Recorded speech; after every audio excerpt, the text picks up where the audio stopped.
I am back with another video. This is another talk through video for you guys. I recorded this video maybe about a month or so ago, and I was supposed to release it, and then I don't know, somehow my computer got deleted. So I'm gonna do this video again and tell you guys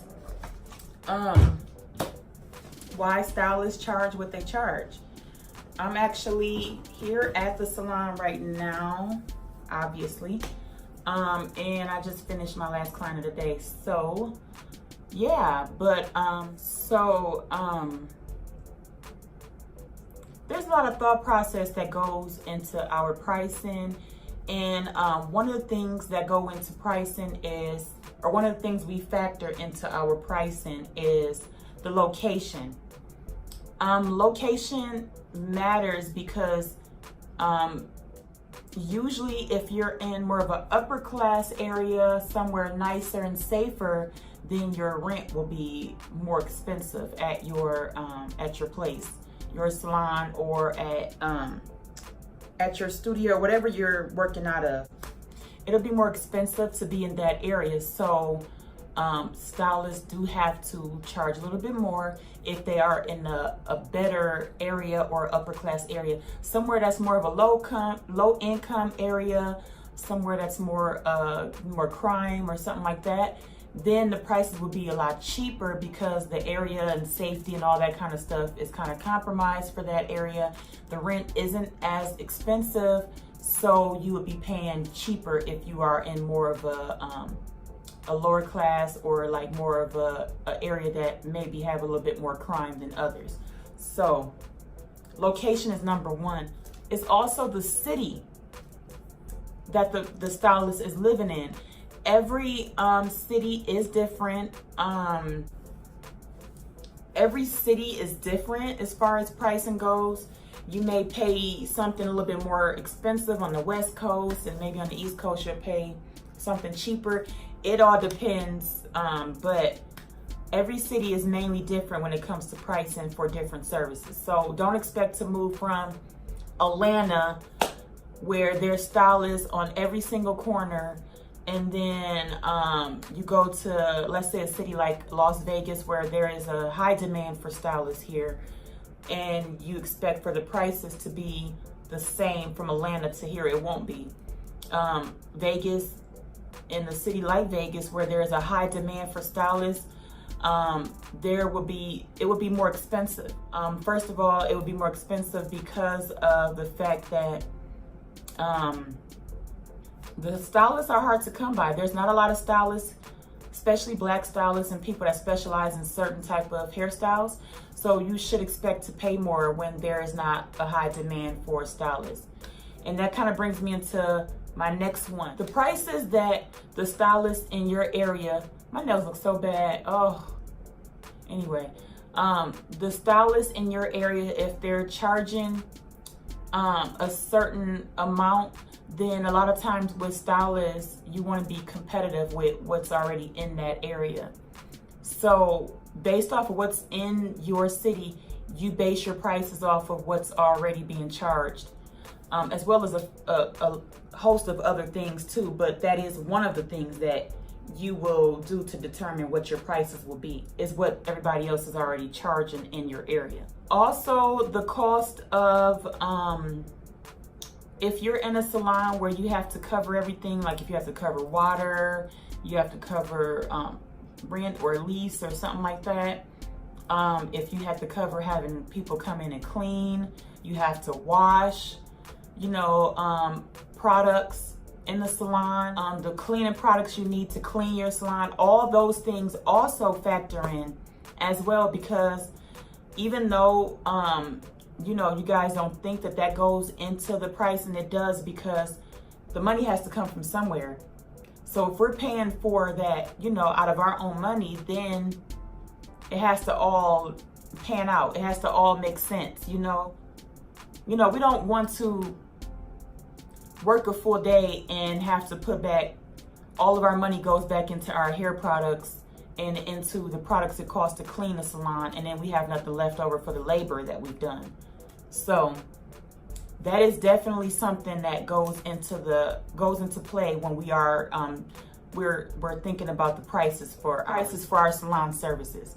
And then also, I want to kind of elaborate on products, because hair products also play a role in how much we charge. Like if I have somebody in a chair that wants like a color done, and they want like multiple type of colors, dimension, they want all sorts of things going on. Then the person comes in with hair down at their back, super thick.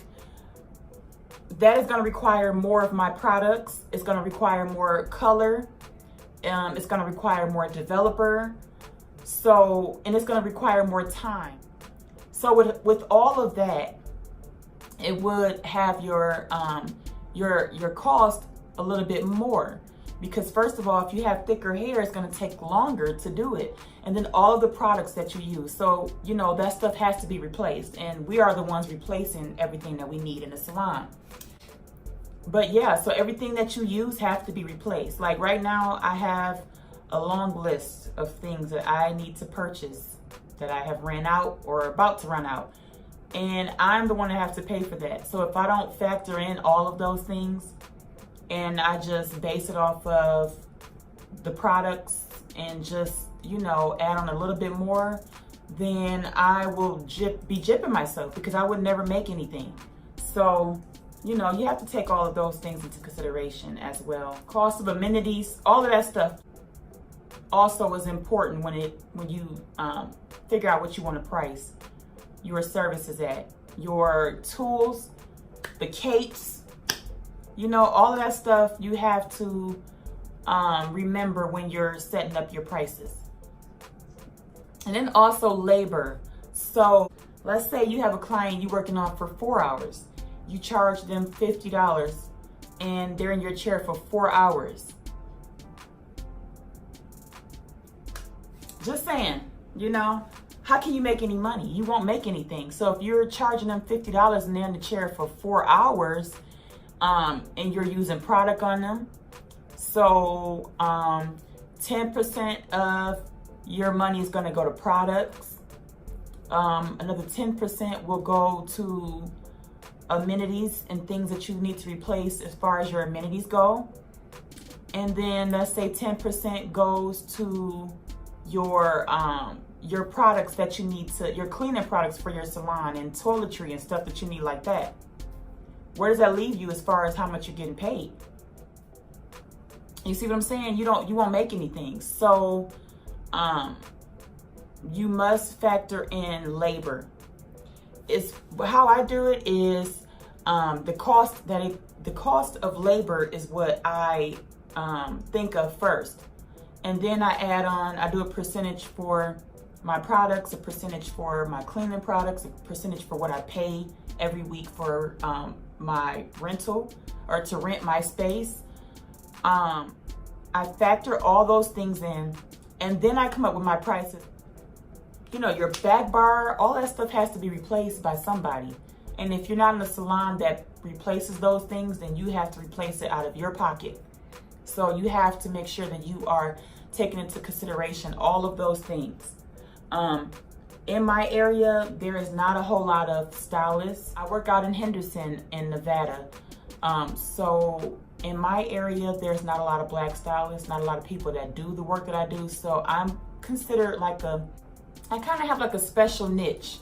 I do weaves and silk presses and stuff like that, but I'm hitting the small market that is out here in Henderson. So, you know, so my prices, I try to keep my prices pretty affordable. They are not dirt cheap, but they are not real expensive either. They're like right there in the middle. That is how I do my pricing. I forgot, I left out as well. Also, what goes into pricing is what you pay for your things to keep your business running. So like if you have to pay for QuickBooks, if you have to pay for your internet service in your salon, or if you have to pay for a website, if you have to pay to have like a processor or a payment processor for your clients to take payments, all of those things also need to be factored in as well. So, I mean, people don't understand, and I understand that you guys don't understand because you guys are the clients, so you wouldn't understand. But there is a whole lot of things that factor in why we charge what we charge. It is very rude to come into someone's establishment and say, oh, your prices is too high, or, you know, make any comments like that, because a lot of times people will go into the nail salons, and they'll go to all these other places, you know, they'll go to the shoe store, they'll go clothes shopping, and they'll go to all these different places, and they're not asking why your price is so high. Prices for stylists are what they are. Some stylists are okay with negotiating their prices. I would not negotiate, and I know a lot of stylists that that won't negotiate their prices.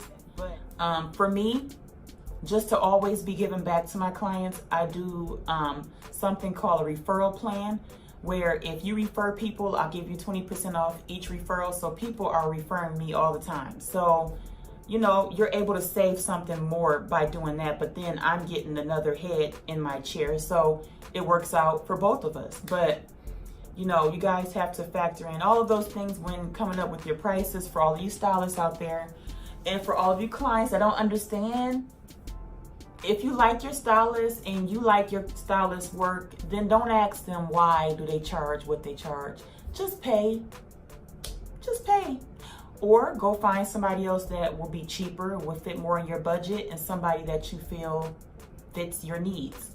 But that is it. I know there may be some people that may want me to go more in detail with pricing, and how to set pricing, and how to set percentages for your products and all that kind of stuff. And if you are that person that wants to get a video like that, then make sure you comment down below. And yeah, you guys have to excuse my hair today. It's a hot mess. I'm always in between styles, and you know, and my nails looking a hot mess. Got to get those done. But yeah, that is it. And make sure you guys are subscribed. Make sure you're following me on Instagram at Jus'Marie_hair studios, or hair studio, I'm sorry. And yeah, that is also, guys, I want you to do me a huge favor. Can you go down in the comment section and give me some questions that you would like for me to answer in a separate video, rather it be questions about me personally as a, you know, as a stylist, my personal life, or if you guys have any hair questions.